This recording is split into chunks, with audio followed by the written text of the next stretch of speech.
আসসালামু আলাইকুম সবাইকে, ওয়েলকাম টু মাই চ্যানেল। সবাই কেমন আছেন? আলহামদুলিল্লাহ, আপনাদের দয়ায় আমি অনেক ভালো আছি। আমি আজকে আপনাদের সাথে শেয়ার করব হোটেল স্টাইলে ঘরোয়া পদ্ধতিতে ছোলা ভুনা রেসিপি। দেখুন, এখানে আমি ছোলা সেদ্ধ ছোলা নিয়ে নিয়েছি, ধুয়ে পরিষ্কার করে নিয়েছি। এখন চুলায় একটি প্যান গরম করে পরিমাণ মতন তেল গরম করে নেব। তেলটা গরম হয়ে এসেছে, এখন আমি দিয়ে দেব কুচি করে রাখা পেঁয়াজ এবং কাঁচামরিচ ফালি।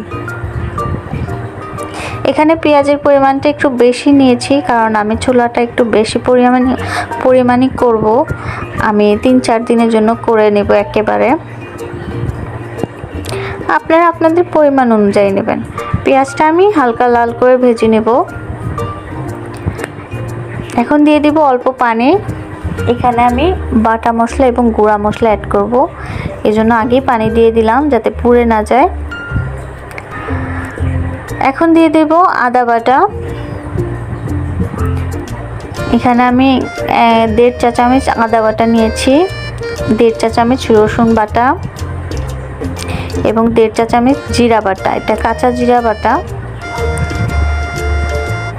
এখন এটি ভালো করে মিশিয়ে নেব পেঁয়াজের সাথে।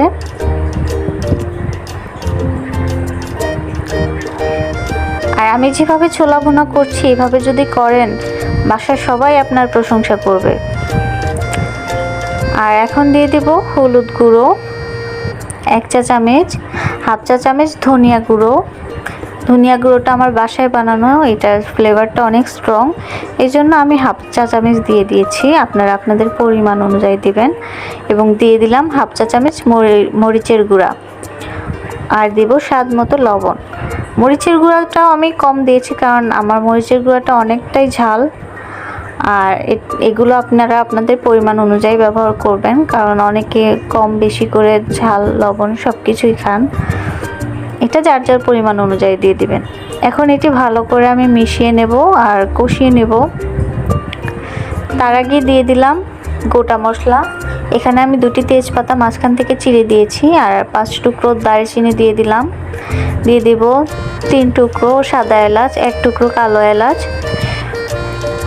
এবং গোলমরিচ ও লবঙ্গ। এখানে আমি 4টি করে দিয়ে দিয়েছি, 4টি লবঙ্গ, 4টি গোলমরিচ। এটি ভালো করে মিশিয়ে নেব। এই মশলাটা দেওয়ার কারণে কিন্তু ছোলাটার ফ্লেভারও চেঞ্জ আসে এবং খেতেও অনেক সুস্বাদু হয়। আমি আরেকটু পানি দিয়ে ভালো করে কষিয়ে নেব। এই মশলাটা আমি 2বার কষিয়ে নেব, মানে প্রথমে একবার পানি ছাড়া কষিয়ে নিয়েছি, আবার একটু পানি দিয়ে ভালো করে কষিয়ে নেব, যাতে মশলার ফ্লেভারগুলো বের হয়ে আসে। আর মশলাটা যত ভালো কষাবো ততটাই মজা লাগবে ছোলা ভুনাটা। দেখতেই পাচ্ছেন আমার তেল ভেসে উঠেছে, আমার মশলাটা কষানো হয়ে গেছে। এখন আমি সিদ্ধ করে রাখা ছোলাটা অ্যাড করব। আমি ছোলা সিদ্ধটা ভিডিও করিনি, কারণ ছোলা সিদ্ধ করাটা তো আমরা সবাই জানি। আমি ছোলাটা আগের দিন শেষ রাতে ভিজিয়ে রেখেছিলাম, পরের দিন এটা আমি প্রেসার কুকারে 3টা সিটি দিয়ে সিদ্ধ করে নিয়েছি। দেখুন, আমি এগুলো ভালো করে মিশিয়ে নেব। আর আপনারা চাইলে এখানে আলুটাও দিতে পারেন, আমি আলু দেইনি। আলু দিলেও বেশ খেতে অনেক মজা লাগে এবং এর কনসিস্টেন্সিটা মাখো মাখো হয়। দেখতেই পাচ্ছেন আমি মিশিয়ে নিলাম। আর এই মশলাগুলো দেওয়ার কারণে কিন্তু এর মধ্যে একটা অন্যরকম ফ্লেভার যোগ হবে। আপনারা যারা এই রেসিপিটা ট্রাই করবেন তারা বুঝতে পারবেন। আমি এটি ঢেকে রান্না করব 10 মিনিট মিডিয়াম লো আছে। আর মাঝে মাঝে অবশ্যই নেড়ে চেড়ে দিবেন, না হলে নিচে লেগে যাবে। আবারও 10 মিনিট পর ফিরে আসলাম এবং নেড়ে চেড়ে দিচ্ছি। এখন দিয়ে দেব ভাজনা বাটা। আমি এখানে আপনারা জানেন আমি সব মশলাদার খাবারে ভাজনা বাটাটা ব্যবহার করি। আমি পেঁয়াজ বেরেস্তা করে সব ধরনের মশলা ভেজে পাটায় বেটে নিয়েছি। এখন এটা ভালো করে মিশিয়ে নেব। আর এই ছোলা ভুনাটা কিন্তু আপনারা গরম ভাতের সাথেও খেতে পারবেন, খেতে কিন্তু অসাধারণ লাগে। আমার হাজব্যান্ড তো সব সময় খায়, ও খুবই পছন্দ করে গরম ভাতের সাথে এই ছোলা ভুনাটা।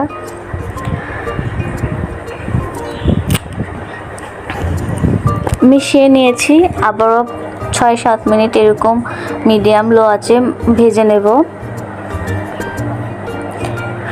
যতক্ষণ না পানি শুকিয়ে তেল বের হয়ে আসছে ততক্ষণ আমি এটা ভেজে নেব সুন্দর করে। আর আমার রেসিপি যারা ফলো করেন তাদেরকে জানাই অসংখ্য ধন্যবাদ। আর আমাকে সাবস্ক্রাইব করে যারা আমার পাশে আছেন তাদেরকেও জানাই অসংখ্য ধন্যবাদ। ইন ফিউচার যারা করবেন তাদেরকেও জানাতে চাই অ্যাডভান্স থ্যাংক ইউ। সবাই ভালো থাকবেন, সুস্থ থাকবেন। আল্লাহ হাফেজ।